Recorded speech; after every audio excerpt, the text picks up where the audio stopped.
ton of time because selfishly, I bleed Ohio State and I want to watch this game. I'm wearing a CJ Stroud jersey and I'm wearing number 14 because I bought this jersey last year when the man was a backup. I'm one of those degenerates that was stalking him when he was a junior in high school and Ohio State signed him. So I'm interested in just seeing them play. But I'm going to run through a few things, and it's important going into college football week 1. You have to define your purpose. Are you in here just trying to make a couple bucks and what the hell? I'm going to watch whatever games on TV. And I just want to have a little action on it, make it interesting. That's okay. But I don't. That's not my approach. Understand that when I'm talking about these games, I'm talking about a way. I pay my bills this way. So football season is a big deal, and I'm gonna always give advice in the sake of being safe. And we're all investors, and I've seen every one of your names Monday through Friday talking about stocks and things like that. And I look at it the same way. If we go 7-6 this week and we gain 9%, oh my God, that's a hell of a week in investments, on a Monday or a Tuesday. So I manage this the same way. And those of you that caught last night, I'll tell you, get an alert, set something that goes on so that you know what I'm posting. Everybody here is on the premium side of things, but last night I turned on the TV and I looked at that game, and I liked UAB before the game even started. But you get 3/4 of the way through the first quarter, and you look at that game and it's 0-0.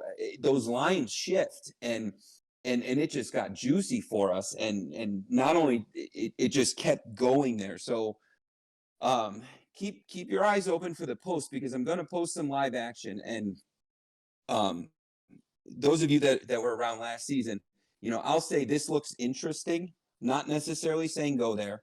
And if I'll post now. That's like something I'm jumping on right away.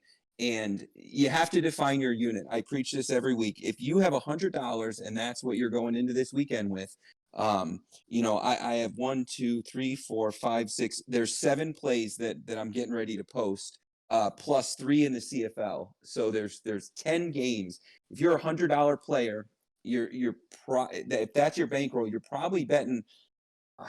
You're probably betting $5 a game, $5 or $6 a game, because you got to keep some in reserve for live action to either get yourself out of trouble, or if something juicy takes place that you need to jump on. So I would start there. Don't get greedy, and take the money and bet it even. Don't double down on any game. Don't win the first game and then spread it out amongst the next. There's no reason to give that back.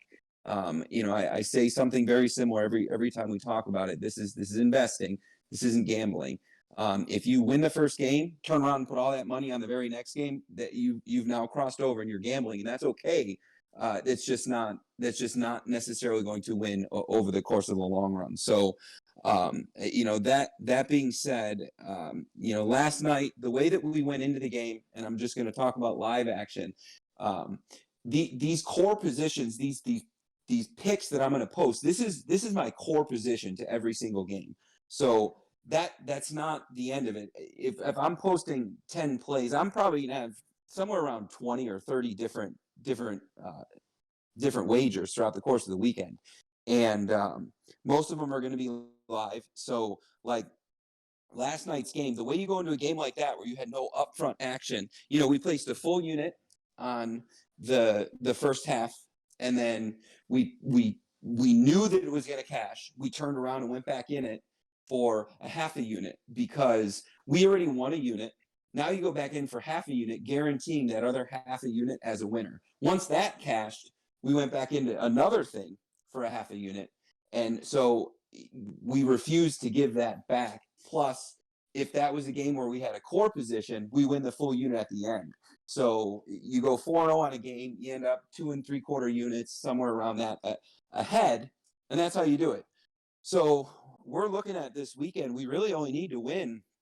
After going 4-0 yesterday, we really only need to win 5 out of the 10 to secure a winning week. 5 out of the 10 is gonna be an 8-6 week, and that's fantastic for us.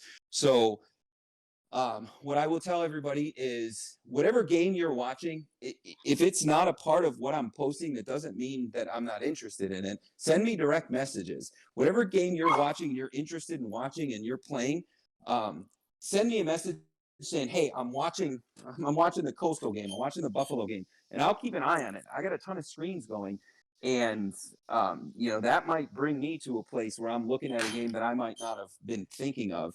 And I'll send you plays if I find it there. And if I feel like the baseline plays this week are not gonna they're not gonna hit, or they're not gonna get us to a winning percentage, I'll post live plays up there. Um, I'm pretty choosy about what live plays I post, and especially on an opening weekend. Um, you know, I have an ego, so I don't want to post losers out there, and also I want you guys to make money too. I mean, that's very important. Um, I'm going to talk about a couple different games and a couple different spreads, and then I'm just going to post everything, and I'll open it up to anybody that's got questions. Be careful with large spreads on this opening week, and if you're looking at a large spread, look at who they play next week. A&M, I said it on Sports Betting Weekly earlier. I'm not going to break the game down, but Jimbo Fisher in week 1 is a tremendous bully, and I think 28.5 is a gift. It's probably at 29 by now. It might even be 30 by the kickoff, but A&M is probably going to hang 60.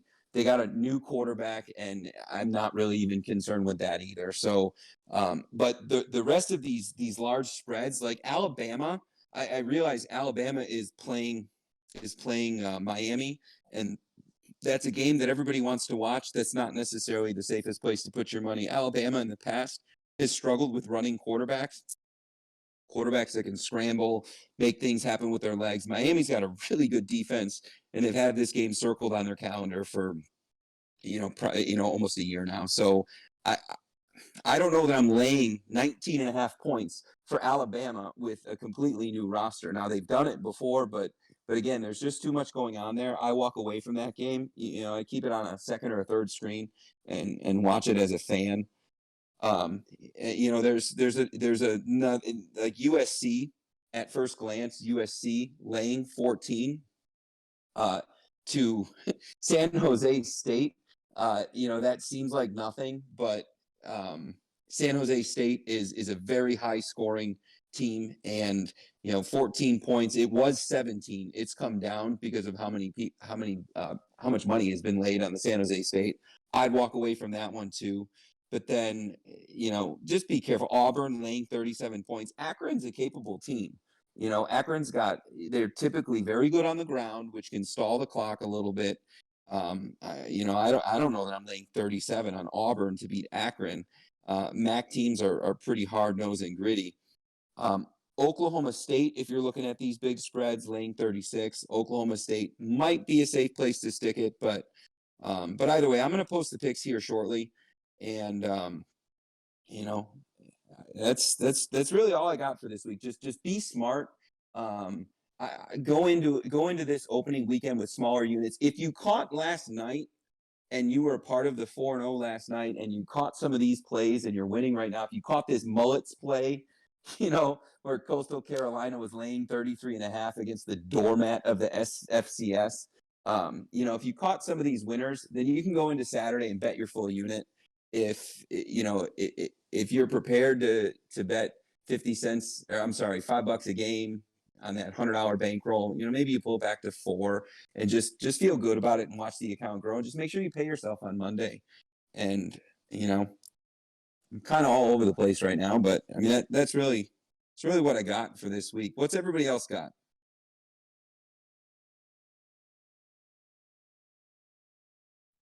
I want to see your take on the big game, Clemson, Georgia.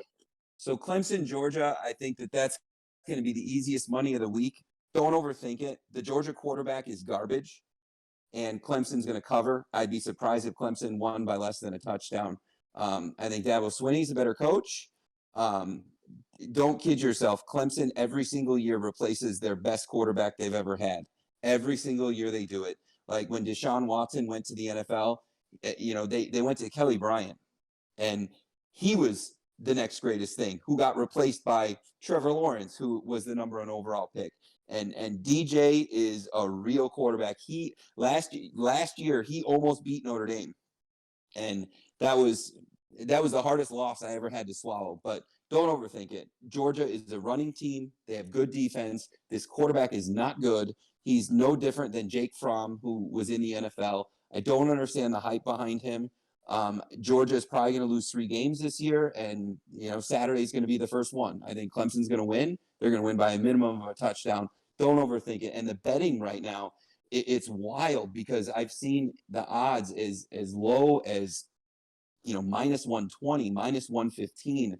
Just people taking the Georgia and 3 points. By the time kickoff happens, it's probably going to be 2.5 point spread, maybe even 2, because there's so much public ignorant money on Georgia. But I don't overthink it, man. I think Clemson's gonna blow them out, or at least win by a touchdown.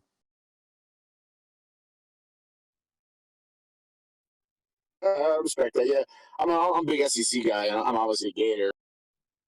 But I was just curious about that. Yeah, Georgia. I've been doing a lot of reading on them this year, but yeah, I agree. The quarterback's got, I think, a lot of overhype. And I'm not. In full disclosure, that is not one of my plays. I'm not investing in that game. If you do, that's your choice. That's just a big primetime game. There's so much that goes into it. To me, it's no different than a Monday night football game, and I walk away from those 100% of the time. So I'm not touching that game. If I was gun to the head, it's Clemson, and I really don't think it's a difficult decision. But you handle that game as you wish, and that's another one. That's a game that you want to watch, so you want to have something on it. Go put $5 on a DraftKings. Put $5 on a DraftKings and pick some players on that game. That's probably what I'm going to do. I'm just going to watch it and enjoy the college football because that game essentially is eliminating somebody from the playoffs. But you got to look at coaching. You got to look at coaching there, and really Georgia coach versus Clemson coach. That's not really much. It's not really much conversation there. What else? Any other games?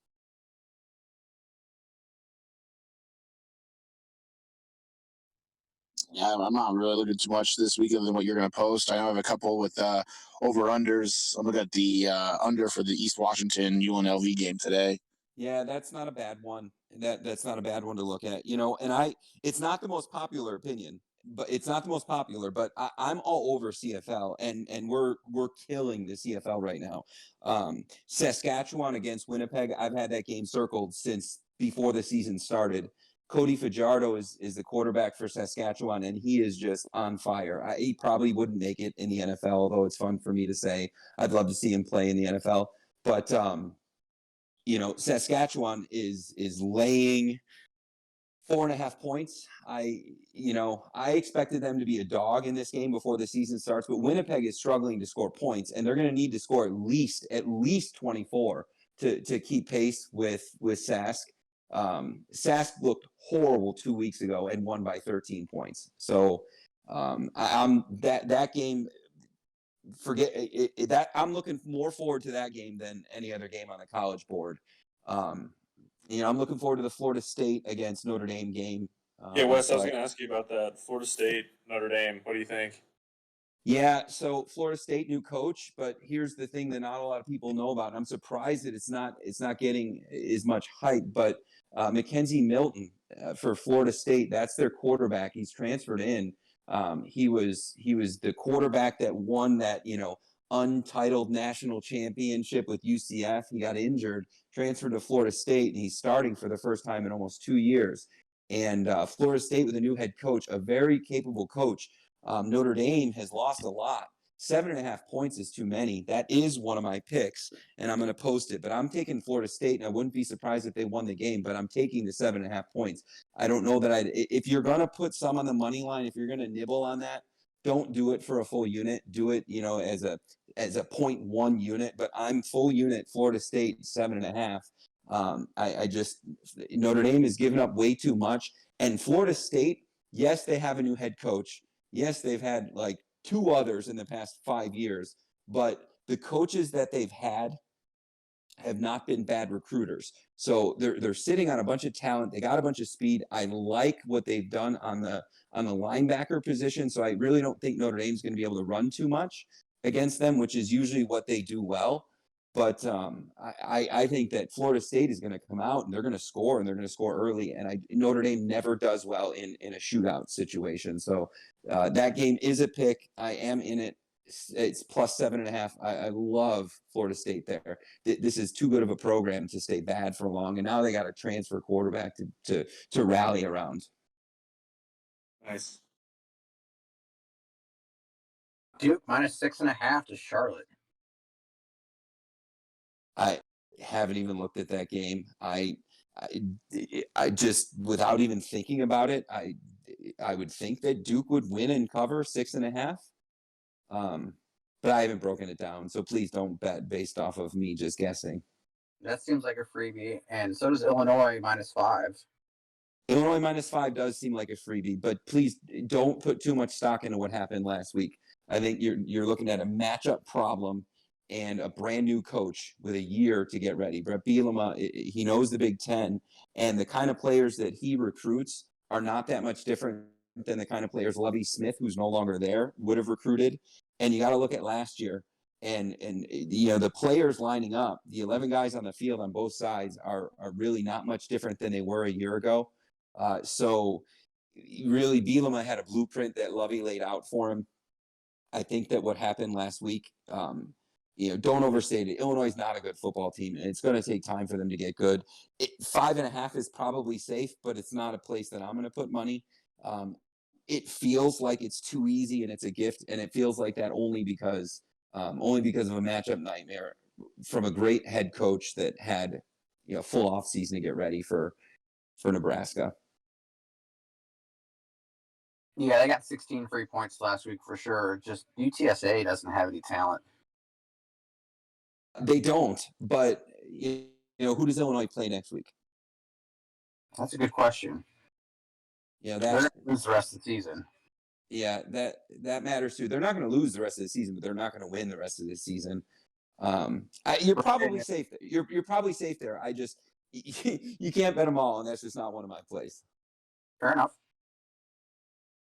But I when you called that out yesterday, I started to look at it, and my only reservation is overstating the value of last week's win when they were given free points. That's fair. So, what else? Who else has other games? I'm going to bounce out real fast. I got some dinner going, man. But I just want to appreciate it. I'll look for the picks here. And then thanks again for the Walgreens play. Did you get it? Did you cash on that? I cashed today. I was at 52 cents in, and I sold at $2.71. So we had about 200 something bucks on it. Attaboy. Well, I'm glad you cashed, and again, pay attention to the posts on the page. And if you're watching a game that has nothing to do with what I've talked about or what I post, just send me a direct message. Saturday, I will be on the app all day. It's not going to be like that every Saturday or every Sunday, but I'll be on the app. And then next week, we're going to be talking NFL, and my NFL strategy this year has got to completely change. We had a winning year last year by a ton. But this year, my NFL picks, you guys will be able to see it if you download the Circa app, but we're in the Circa World Championship in Vegas. So I'm competing for tens of thousands of dollars, $1 million. So the NFL approach, I'm going to be picking games that